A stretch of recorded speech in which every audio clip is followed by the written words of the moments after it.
Et oui, toute la semaine, on vous donne rendez-vous sur le stand des produits laitiers. Ceux qui le visitent auront des intentions différentes, mais toujours poussés par une curiosité, la rencontre avec les agriculteurs. Ils sont 1 million en France.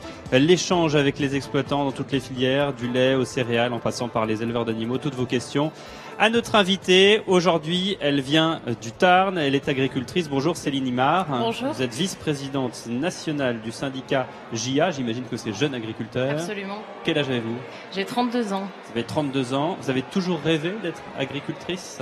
C'est un milieu dans lequel j'ai baigné depuis petite, et puis après c'est toujours la passion qui nous rattrape. Quel que soit le choix aujourd'hui, quel que soit l'âge auquel il se fait, c'est un choix qu'on fait par passion, parce que c'est un métier qui est extraordinaire de richesse, de diversité, de complexité, mais aussi de bonheur. Par passion ou par obligation, parce qu'on reprend le flambeau familial? Il n'y a pas d'obligation. C'est un métier qu'on ne peut pas faire par obligation.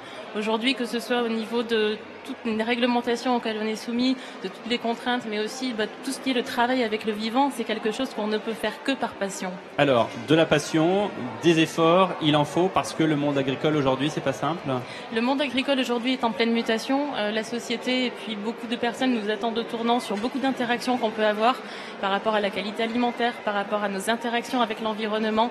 On est dans un monde aujourd'hui très réglementé. L'agriculture est très réglementée. C'est aussi un métier d'excellence où il y a une production qui est vraiment de qualité. Et puis c'est un métier citoyen qui s'insère pleinement dans la société et dans ses attentes. Donc non, ce n'est pas simple. Alors je vais faire un petit peu votre portrait. Vous êtes installé seul en EARL, c'est bien ça. Vous produisez des céréales et des oléagineux sur 150 hectares au total. Est-ce qu'on doit s'endetter d'abord pour mener seul 150 hectares d'exploitation? Alors, l'endettement, c'est pas quelque chose d'obligatoire ou de nécessaire ou de systématique. Après, reste qu'aujourd'hui, pour tous les jeunes, les accès aux moyens de production que sont le foncier, le matériel, ou aussi ce qui va concerner les mises aux normes, notamment pour les bâtiments, sont des choses pour lesquelles, quelquefois, il y a des endettements et ça pose un vrai problème aux chefs d'entreprise que sont les agriculteurs aujourd'hui.